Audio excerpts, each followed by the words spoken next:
Audio Jungle.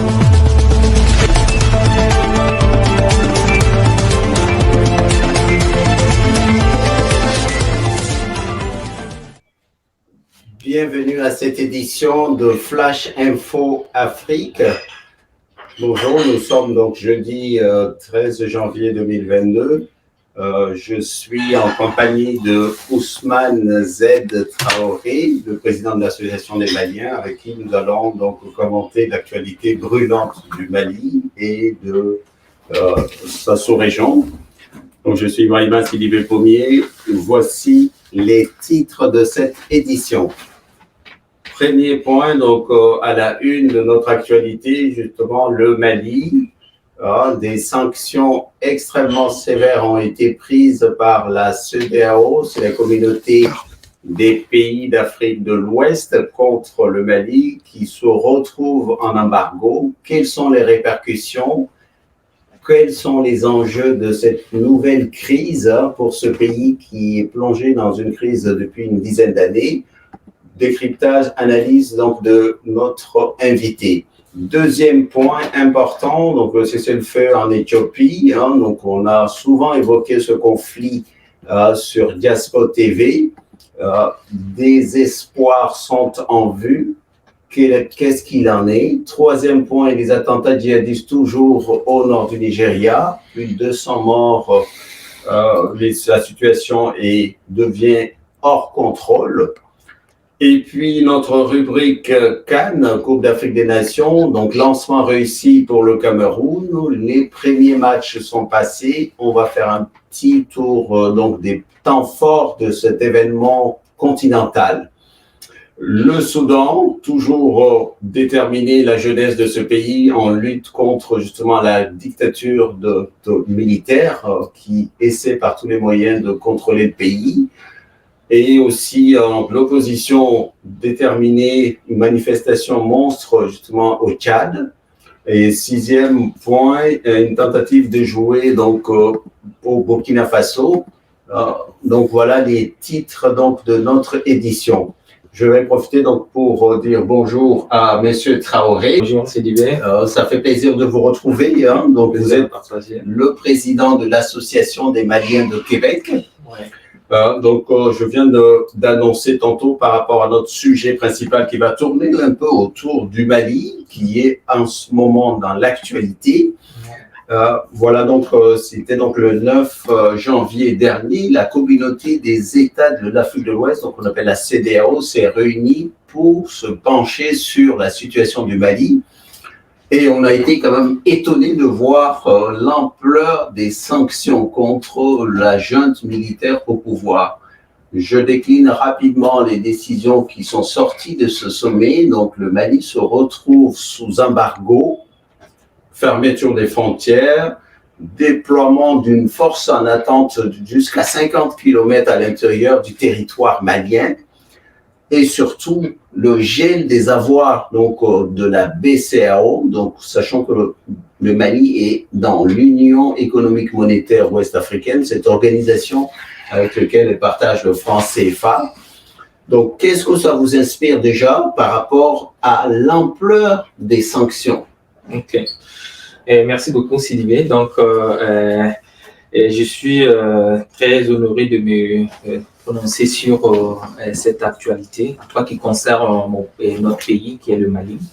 Donc, mes premières impressions par rapport aux mesures prises par la CEDEAO, je dirais que ce sont des mesures disproportionnées par rapport à l'enjeu. Je pense que depuis le départ, ils avaient quand même réussi à mettre un certain nombre de mesures ciblées, mais aller jusqu'à la fermeture des frontières, aller au gel des avoirs, je ne sais pas si c'est la population qui est condamnée par ces sanctions ou ce sont les militaires qui sont condamnés. Donc, quelles sont les implications que ces mesures vont avoir sur la population? Donc, on aura certainement l'occasion d'en discuter. Je sais qu'il y a beaucoup de ces sanctions, si elles sont maintenues, elles seront lourdes des conséquences et pour la population et aussi pour...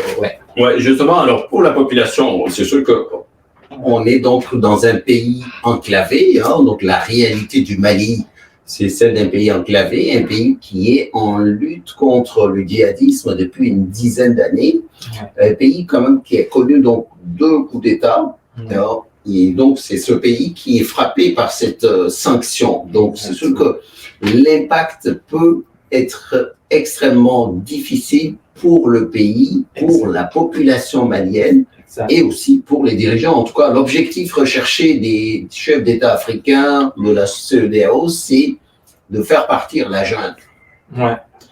Donc, bon, peut-être que c'est important de rappeler un peu le contexte, comme vous l'avez signalé tantôt, le contexte dans lequel les militaires là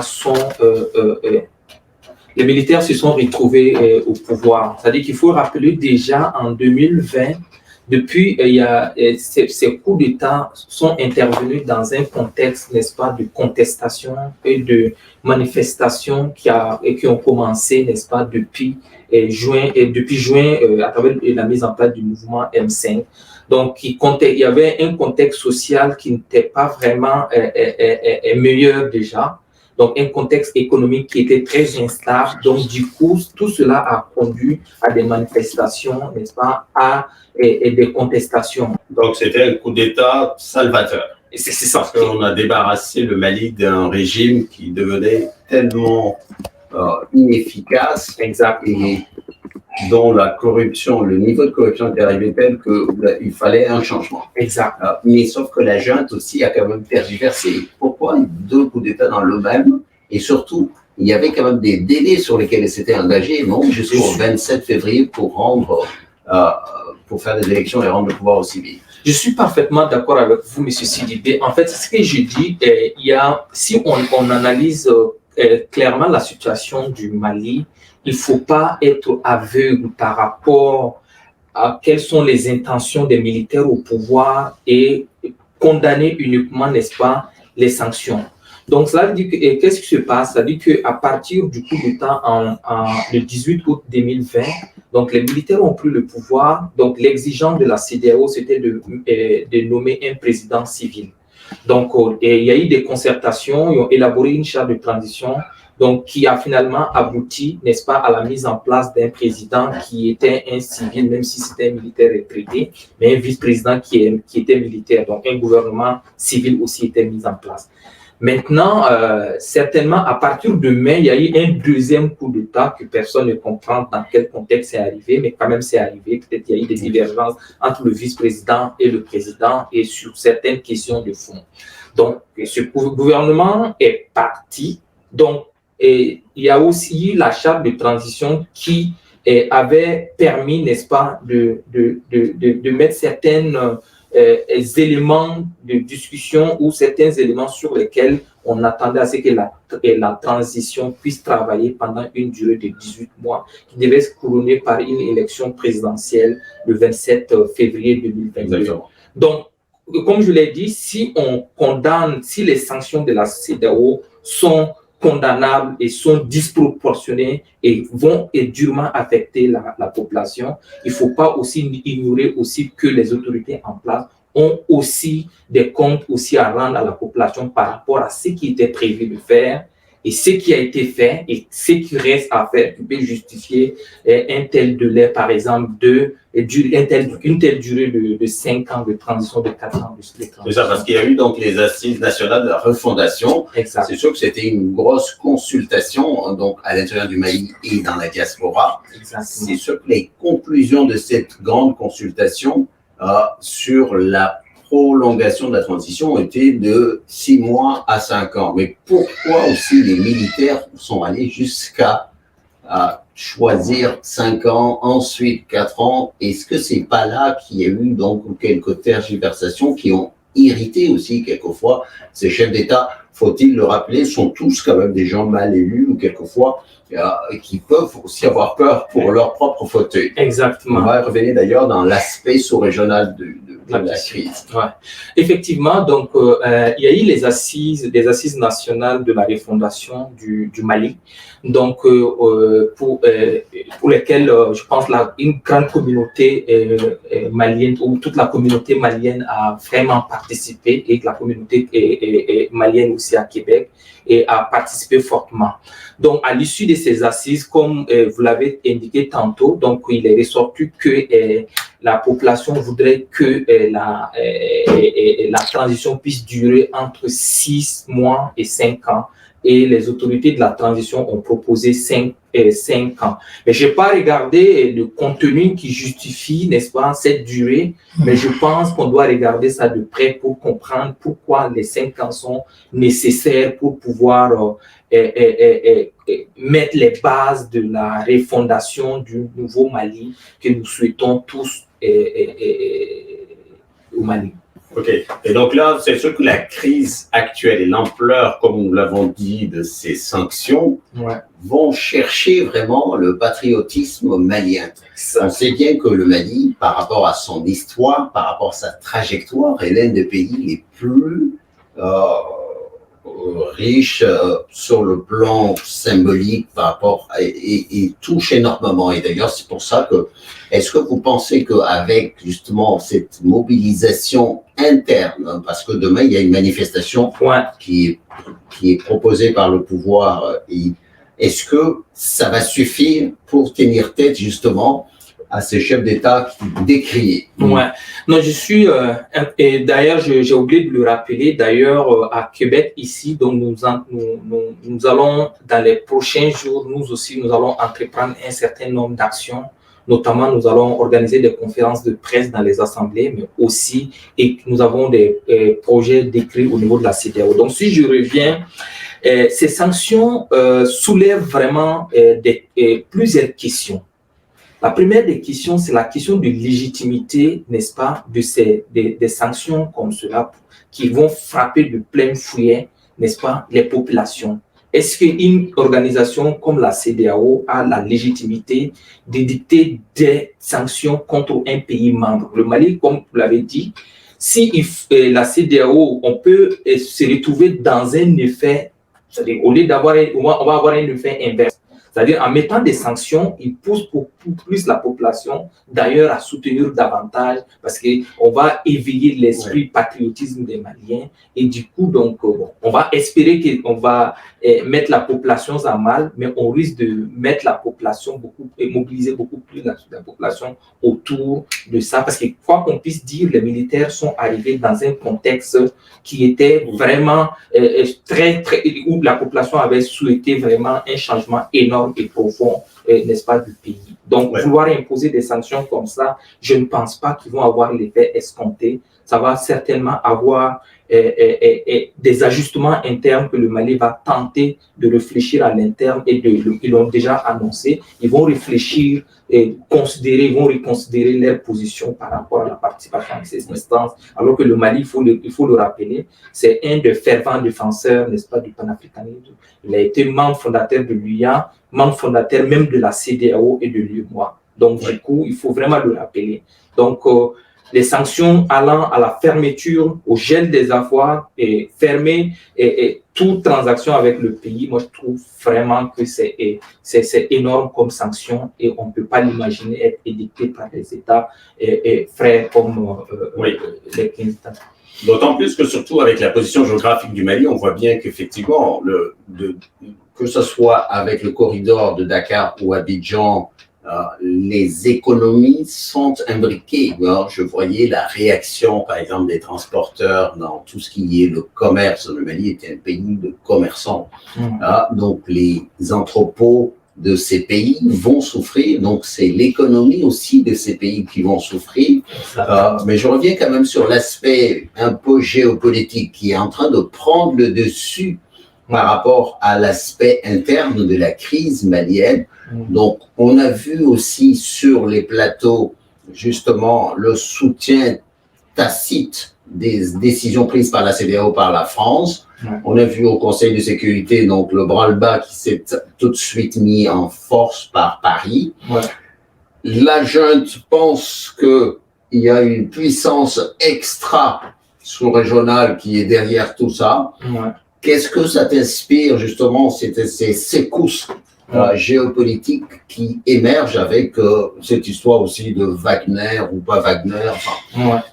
Donc, je crois que effectivement, les militaires au pouvoir au Mali, ils sont clairement indiqués dans leur communiqué que les décisions édictées par les sanctions édictées par la CEDEAO, en quelque sorte, suivent une certaine logique des puissances qui sont en dehors de la sous-région. Donc, on peut citer effectivement, et ça va effectivement en droite ligne avec la vision de la France ou bien le rapport de la France avec les militaires en place au Mali, mais aussi le message véhiculé par la France, notamment en brandissant le fait qu'il y a des militaires Wagner au Mali. Donc je pense, et alors que le gouvernement quand même a démenti ça à plusieurs reprises, même tout récemment au niveau du Conseil de sécurité, et l'ambassadeur du Mali a clairement indiqué que ce n'était pas vrai. Donc, les gens jouent avec ça et la rapidité avec laquelle la France a rapidement soutenu ces sanctions, donc ça laisse à croire, même si on n'a pas les preuves qu'il y a une certaine coordination, donc ça reste quand même à croire qu'il y a une certaine complicité, voilà, connivence entre les autorités ou bien les chefs d'État de la CEDEAO et la France. Et de surcroît, aussitôt qu'ils ont pris ces sanctions, la France a soutenu ces sanctions, mais aussitôt qu'ils ont soutenu ces sanctions, ils ont mené une résolution au Conseil de sécurité de l'ONU, n'est-ce pas, pour pouvoir supporter ou soutenir ces sanctions. Et heureusement, peut-être ça a échoué grâce à la Chine et à la Russie, donc qui n'ont pas soutenu, n'est-ce pas, de telles sanctions contre une population, il faut le rappeler, qui souffre déjà depuis 2012. C'est-à-dire, on ne peut pas dire le désastre humain qu'on a enregistré au Mali à cause de l'insécurité au pays. Et si vous venez ajouter des sanctions comme celle-là encore, donc moi je trouve que quand même qu'il faut vraiment réfléchir et il ne faut pas travailler avec le cœur, il faut travailler avec l'esprit sur ces questions-là. Parfait, c'est très intéressant. Et alors, donc, est-ce qu'on n'est pas en train de voir émerger justement cette CEDEAO des peuples que demandent ardemment certains groupes et certaines associations de la société civile? Je pense à Yerolo, à certaines sur les réseaux sociaux. Ouais. Parce que ces organisations sous-régionales et continentales sont tellement décriées par rapport aux attentes qu'on était. Est-ce que le Mali, sur ce plan-là, n'est pas en train de forger un système, un modèle qui pourra faire tache d'huile dans la sous-région? Est-ce que c'est peut-être pas ça qui gêne et Paris et ses chefs d'État souvent mal élus ou quelquefois en panne d'inspiration? Ouais.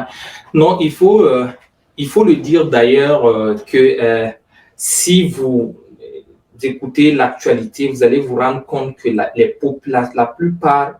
la plupart des 15 pays membres de la CEDEAO, ces mesures ne sont vraiment pas soutenues. Si on s'en tient aux informations qu'on a par-ci, par-là, donc, par exemple, j'ai regardé aujourd'hui l'actualité, je vois le port de Dakar, ils ont produit un communiqué pour demander aux autorités sénégalaises donc, de ne pas soutenir de telles sanctions contre le Mali. Donc, c'est la même chose en Côte d'Ivoire. Mais on observe également aussi, il y a beaucoup de mouvements dans les autres pays. Après, au niveau de la population, les gens sont fortement contre ces sanctions. Donc, ça pose effectivement la question d'une CEDEAO des présidents contre une CEDEAO de peuple. Donc, ça soulève vraiment cette question-là. Et que le Mali, la situation du Mali donne un peu à réfléchir à une nouvelle forme de gouvernance de ces institutions-là. Et puis, sur la France-Afrique, on voit bien quand même que ce modèle, cette espèce d'onction française est de plus en plus mal en point, parce que les gens maintenant ne se cachent presque plus pour dire que la manière de conduire les opérations, les choses ne plaît plus à l'opinion. C'est ça. Et on va le voir d'ailleurs dans notre actualité, parce que dans la sous-région, on a déjà la Guinée, mais sauf qu'il y a un risque réel de contagion. On a vu le Sénégal avec l'affaire Sanko. Donc, il y a cette espèce de convergence, de lutte qui commence à émerger sur ce qui est, j'appellerais, l'émancipation. On a l'impression que les gens veulent s'approprier maintenant leur territoire, leurs ressources. Et ça, c'est peut-être bon signe.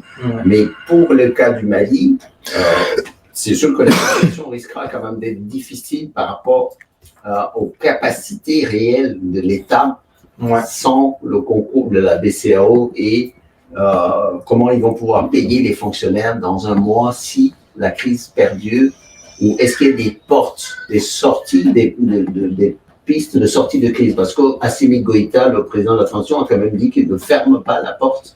Peut-être est-ce qu'il y aura des possibilités de proposer un autre chronogramme? Je pense que ça va être peut-être à suivre très rapidement. Très rapidement, effectivement. Donc, je pense que c'est ce que d'ailleurs a indiqué la CEDEAO. Je pense que dans leur communiqué, en quelque sorte, c'est ce qui demande d'avoir un chronogramme, n'est-ce pas, pour pouvoir avoir une certaine assurance.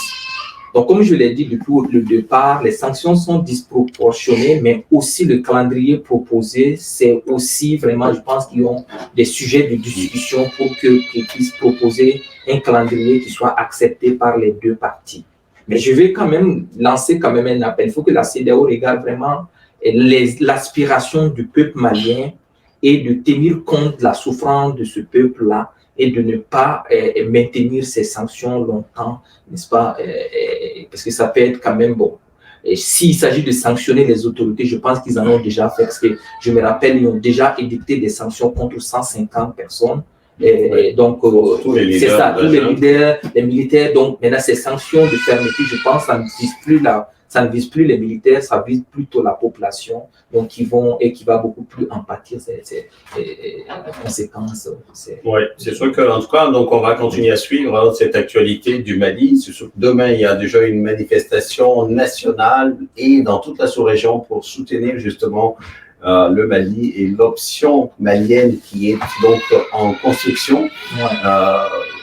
C'est donc à suivre, mais c'est sûr que nous pensons à cet immense et grand pays qui est un pays de culture, un pays d'histoire. Et c'est sûr que le Mali, c'est toute l'Afrique de l'Ouest. Donc, un Mali en crise, c'est le Sénégal, c'est la Côte d'Ivoire, c'est la Guinée. Donc, ça, c'est quelque chose qui va être intéressant à suivre. On va peut-être donc quitter le Mali pour aller juste sur un autre grand pays en grosse difficulté, l'Éthiopie. L'Éthiopie qui vient quand même d'amorcer un processus donc de paix avec le TPLF qui était donc ce mouvement, ce groupe qui était en conflit depuis un an, un conflit qui a été extrêmement meurtrier. Donc il y a des pourparlers qui ont été entamés entre Addis Abeba et justement le TPLF et qui laissent espérer peut-être des lendemains un peu moins martiaux. Donc ça, c'est l'Éthiopie. Est-ce que un petit mot là-dessus? Je pense effectivement les deux parties, j'ai suivi de près l'actualité éthiopienne, effectivement. Donc je pense les deux parties, parce que chaque partie a retrouvé ses positions initiales, donc malgré les massacres qu'on a pu observer. Donc, je crois que les partis reviennent finalement à la table, en tout cas, sont en voie de revenir à la table de négociation parce que les forces rebelles sont revenues à Tigré. Ils se sont retirés dans les zones qu'ils avaient occupées jusqu'au mois de décembre. Donc, je pense que il y a... Et d'ailleurs, il y avait une ville, Lalibela, qui avait été un peu le symptôme de cette guerre larvée qui a été occupée, libérée, réoccupée, avec une ville quand même classée au patrimoine mondial d'UNESCO avec son église taillée dans le roc de manière monolithique. Enfin, donc, l'Éthiopie aussi est un grand pays de culture. Donc, c'est important de suivre ce qui va se passer aussi dans ce grand pays de 100 millions d'habitants. En 2022. C'est là où se trouve d'ailleurs le siège de l'Union. Exactement, le siège de l'Union africaine. Et donc, au troisième sujet, on passe à un autre grand pays, le Nigeria, et qui a été frappé dernièrement par un attentat d'une ampleur incroyable, de plus de 200 morts, par toujours des groupes djihadistes. On a l'impression d'avoir une impuissance du Nigeria à faire face à cette menace. dans ses frontières nord-est, autour du lac Tchad. Et pourtant, on en a une puissance sous-régionale, une puissance d'ailleurs de la CEDEAO. Certains d'ailleurs disent qu'est-ce qui s'est passé pour que le Nigeria, qui ne puisse pas venir soutenir le Mali. Quand on sait les connexions des liens, vous avez évoqué la création de la CEDEAO, c'était d'ailleurs inspiré par Moussa Traoré et le président du Nigeria à cette époque. Donc c'est ça, le Nigeria, toujours difficile, malgré une armée de plus de 300 000 hommes qui n'arrive pas à aller chercher à contenir quelques bandes, et donc c'est ça. Ensuite, on va arriver dans le troisième point, ça va être sur la Coupe d'Afrique des Nations, donc qui est lancée là depuis une semaine. Donc le Cameroun est le cœur battant du continent, sachant que le continent vibre au soccer. Donc cette compétition du continent avait été quand même menacée par la Covid. Donc le pouvoir camerounais a tout fait pour maintenir sa calme malgré l'hostilité de la FIFA. Donc la Coupe d'Afrique des Nations a pu s'éteindre. On a assisté quand même à une cérémonie d'ouverture extrêmement chaloupée, avec des couleurs, avec malgré le contexte quand même difficile du Cameroun. Et je pense que c'est une entrée réussie. En plus, l'équipe nationale du Cameroun a gagné son match contre le Burkina.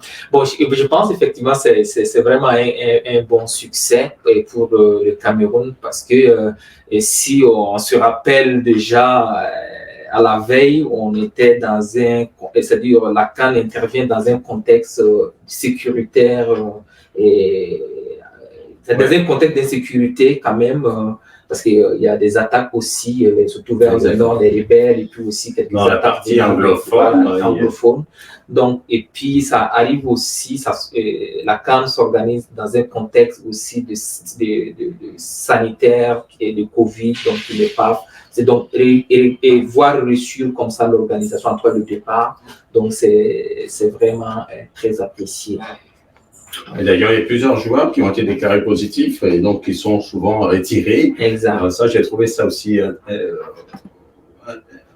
j'ai trouvé ça intéressant à observer, donc malgré le contexte sanitaire, de vouloir s'accrocher à une activité, à un sport que les gens adultes, donc ça donne de l'espoir.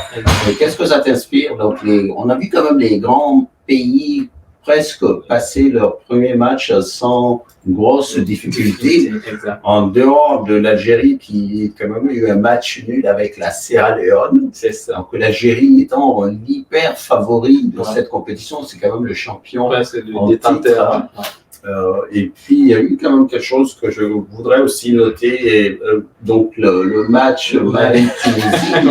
Qu'est-ce qui a pu se passer avec cet arbitre qui a sifflé à la 85e minute la fin de la partie, et ensuite pour encore siffler à la 81e minute, donc la Tunisie et le staff tunisien était totalement furieux, et il y a eu des moments extrêmement tendus. Je ne sais pas qu'est-ce qui a pu se passer. Est-ce que tu as l'info ou pas? Est-ce que c'est son chrono qui l'a lâché? C'est un arbitre zambien. Exactement. Donc c'est difficile vraiment bon, on n'a pas encore d'informations, de sources officielles de ce qui a pu se passer. Et puis on a vu quand même un arbitre qui était au bout, parce que siffler à la 85e minute, ensuite les joueurs reviennent et juste avant la fin du match. Donc franchement, on ne comprend pas, malgré qu'ils sont aussi, ils reçoivent aussi de l'information exactement avec les oreillettes, donc ça fait que ça reste à suivre. On a vu un très beau stade aussi, le stade Olembe, qui est quand même de facture internationale. C'est ce que cet immense stade. Et puis, bien sûr, c'était quand même un succès de Paul Biya et de son épouse, et surtout de Samuel Eto'o, qui venait récemment de prendre la tête du football camerounais. Reste maintenant à savoir si le Cameroun va pouvoir avancer, essayer de garder cette coupe chez lui. Mais en tout cas, la compétition est très, très ouverte. Donc, on va faire un petit instant de pause pour saluer nos partenaires.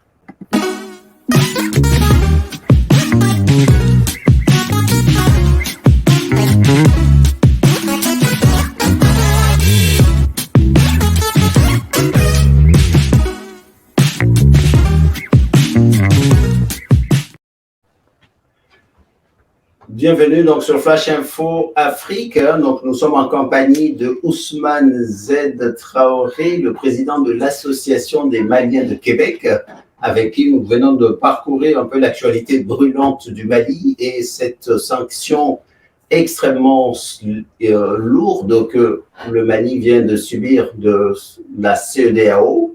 Donc là, tantôt, on était en train de parler de la Coupe d'Afrique des Nations. Il y avait aussi un phénomène important qui mérite d'être souligné. On a pour la première fois une femme qui va arbitrer un match de cette envergure sur le continent, et c'est une Rwandaise. Ouais. Non, je pense que c'est la première et puis très appréciée. Ça montre quand même qu'il y a de l'évolution sur le continent, sur le plan de l'émancipation des femmes et de l'égalité entre les. Donc, je pense que ça va continuer. On va avoir pour les prochaines éditions beaucoup plus de femmes pour arbitrer aussi ces compétitions-là. Oui, c'est sûr que l'Afrique, les femmes sont d'ailleurs plus nombreuses que les hommes. Exact.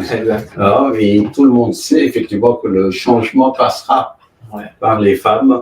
Donc très intéressant. Alors on va continuer donc dans les brèves. Donc le Soudan, toujours des manifestations. On a une jeunesse qui continue à manifester violemment et qui subit d'ailleurs les assauts de l'armée et de ce maréchal El Bourhan. Donc voilà, un pays aussi qui est en grande difficulté, un pays d'ailleurs qui avait été aussi divisé. Malgré cette division entre le Nord et le Sud, on voit bien que la situation, le Soudan patauge encore dans des grandes difficultés. Exactement. C'est-à-dire malgré le départ du président, donc jusqu'à présent, El-Béchir, donc jusqu'à présent, on assiste à ces scènes de violence aussi au Soudan. Donc, il y avait même à un moment donné le Premier ministre, qui était un Premier ministre civil, avait été... Monsieur Hamdok. Oui, c'est ça, avait été relevé, mais ensuite il est revenu, ensuite il a démissionné. Donc, c'est un peu de la cacophonie et la population est toujours à pied d'eux pour pouvoir obtenir des autorités civiles. Donc, et je pense, malgré quand même la pression des militaires, donc la population continue de se battre pour pouvoir obtenir un gouvernement ou des autorités civiles. C'est sûr qu'on a une société civile qui, comme on a dit tantôt pour le cas du Mali, les gens veulent s'approprier vraiment leur destin, et on le voit avec ces jeunes au Soudan qui se mobilisent dans leur quartier, à mettre des barrages, à chanter, à danser. Moi, je trouve ça énorme. Et donc, dans la même veine, on va arriver sur le Tchad. Il y a eu des manifestations monstres de l'opposition sous la houlette de Succès Basra, ce jeune opposant qui a été souvent la bête noire de Idriss Déby père, et qui continue quand même à se battre contre justement ce système un peu de la dictature de Idriss Déby, dont le fils a repris les rênes après l'assassinat de son père. Et là, d'ailleurs, on peut faire le parallèle avec la France. Donc ça, c'était un coup d'État, par contre, qui avait été soutenu par Paris. Et le président français a même rendu visite. Oui, et par rapport au Mali, on voit bien qu'il y a quelquefois deux poids, deux mesures. Donc c'est ça, l'opposition qui essaie de se structurer au Tchad pour pousser justement ce pouvoir aussi de transition tchadien à un peu plus de sérénité. Dernier sujet, avant de clore cette édition, on a donc eu aussi dans la semaine passée une tentative de coup d'État annoncé au Burkina Faso. On a parlé donc d'un lieutenant-colonel Zungrana Emmanuel qui aurait tenté un coup d'État, donc qui a été arrêté. C'est le chef du 12e régiment des commandos, apparemment qui aurait servi aussi dans le Nord, où on a vu depuis quelque temps les attaques djihadistes faire des ravages dans la zone dite des trois frontières. Est-ce que le Burkina et le Niger peuvent peut-être se retrouver dans le scénario malien? Est-ce qu'il n'y a pas un risque justement de contagion des coups d'État si on continue à avoir des dirigeants qui sont incapables de prendre les choses en main dans leur pays? C'est ça. En fait, c'est vraiment ça la question. C'est-à-dire que la démocratie ne se résume vraiment pas seulement aux élections, mais c'est aussi la capacité des personnes élues à offrir des services, n'est-ce pas, attendus à la population. Donc, la sécurité dans tous ces pays, que ce soit le Niger, le Mali, la sécurité vraiment n'y est pas. Les conditions économiques sont catastrophiques dans ces pays-là. Donc, c'est aussi ce minimum-là ou cette situation qui entretient ce chaos dans nos pays et qui donne quand même souvent des tentations de coup d'État. Donc, je pense qu'on doit vraiment questionner la gouvernance, les questions de corruption et les dirigeants doivent être capables vraiment d'offrir ces services-là, ces services minimums à la population et pour qu'on puisse pas se retrouver dans des situations où il y a des contestations ou encore des gens qui vont venir faire le forcing au chef d'État pour qu'il parte. Donc, c'est vraiment important, je pense. Ouais, donc c'est vraiment intéressant. Donc, c'est sûr qu'on va suivre l'actualité comme on le fait sur Diaspora TV. Ceci met fin donc à notre édition d'aujourd'hui. Prochain rendez-vous, ça va être donc le 3 février.